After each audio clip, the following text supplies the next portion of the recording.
అటువైపు బాగా బలం ఉంది, ఇటువైపు మీరు ఆర్జీవే కనిపిస్తున్నారు. మరి బెదిరింపులు రాలేదా? ఏమైనా దాడి జరిగే అవకాశం లేదా?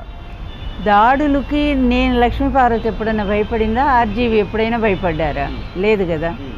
ఆర్జీవి లాంటి మొండి వ్యక్తి సమాజానికి ఎంత అవసరమో ఇప్పుడు అర్థమైంది నాకు. ఎంత అవసరమో ఇప్పుడు అర్థమైంది. మరి ఇన్ని వ్యవస్థలు ఉన్నాయి చూస్తున్నాం, ఇంత మేధావర్గం ఉంది. ఎప్పుడైనా సరే ఈ మేధావులంత ముందుకొచ్చి అసలు ఏం జరిగింది, ఎన్టీఆర్ జీవితంలో ఏం జరిగింది, లక్ష్మీపార్వతి నిజంగా రాజ్యాంగేతర శక్తి అని ఒక్క డిస్కషన్ పెట్టారా? అసలు నిజాలు నిగ్గుదీసి చంద్రబాబు నాయుడు మందలించారా? మాకెందుకు ఎవరికి వాళ్ళు ఓ కుటుంబ సమస్యలాగా చూశారు తప్ప ఓ ప్రజాస్వామ్య వ్యవస్థకు పెద్ద చేటు వచ్చింది కాలం అని చెప్పి ఎవరైనా ఆలోచించారా? ఆ మహానాయుడికి ఇంత అన్యాయం జరిగిందని ఎవరైనా బాధపడ్డారు? బాధపడి ఉంటారు లోపల.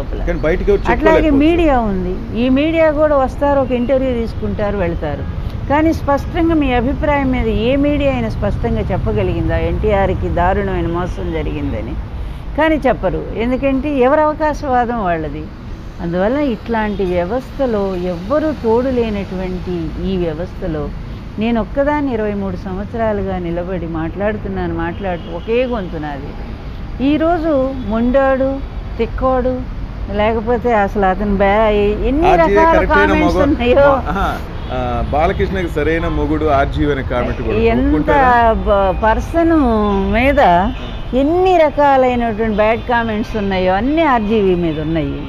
అయినా సరే ఆ మొండోడు, ఆ తిక్కోడే వచ్చి నేను నిజాలు బయటికి తీస్తాను, నిన్న పాట ఒక్కడు చాలు ఆయన ఏం తీయబోతున్నాడు అర్థమవుతుంది.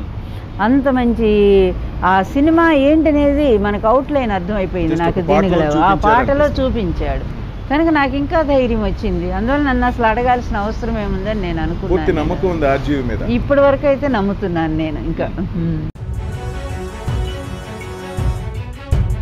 Please subscribe new waves. ఇలాంటి మరిన్ని మంచి వీడియోలు కావాలని కోరుకుంటున్నారా? అయితే పక్కనే ఉన్న గంట సింబల్ను క్లిక్ చేయండి. అలాగే సబ్స్క్రైబ్ చేయండి.